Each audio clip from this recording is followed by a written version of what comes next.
Now, here's one that completely backs up the stereotype about women and their coaches. Tennis coaches, personal trainers, and all that. Titled, "My wife, a 34-year-old female, has been spending a lot of time with her tennis coach." It says here, "I'm a pilot for a major airline and have been based in Hong Kong for the past 5 years. I'm originally from Australia. I met my wife, a local here. When I first met her, I immediately fell head over heels for her. And long story short, we've now been married for 8 months.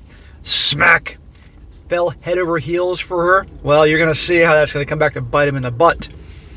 No chick is worth that.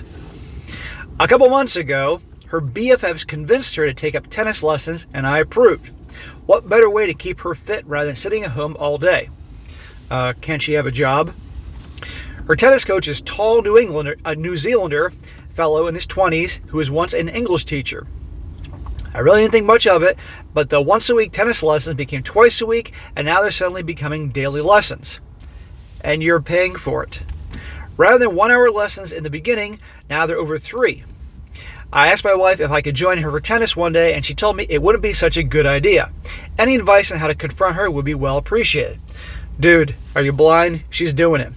Once a week to every day to 3 hours a day. Come on here.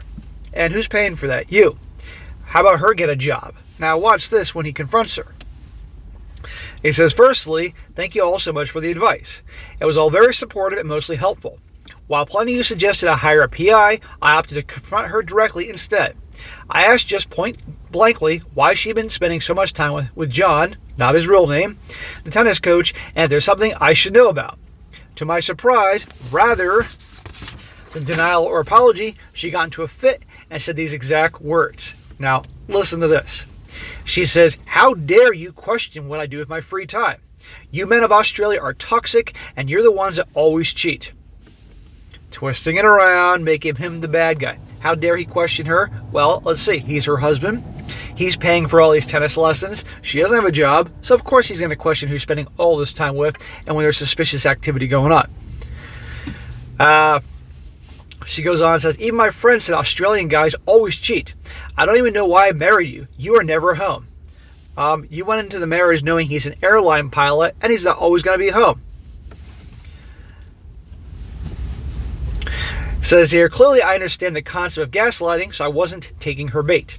I made it quite clear that I know what she was doing and that I wasn't afraid of filing for divorce. She immediately stormed out of the flat and returned an hour later. To my utter surprise again, she began apologizing profusely. Yeah, because she knows her money train is going to be over pretty soon. She admitted that she felt lonely when I was on duty and found someone to confide with. Is that what you call it? She told me she didn't want to lose me and would stop the tennis lessons effective tomorrow. She clearly wants a second chance, even though I know this is all going to turn out in the end." So that's the end of that part. Now there was a second part, and I read it, and take a wild guess what happened. She went back to cheating with that guy, and the guy's now kicking her out and filing a divorce. I wanted to do that part, but they deleted it. I kid you not, right when I was about to do it.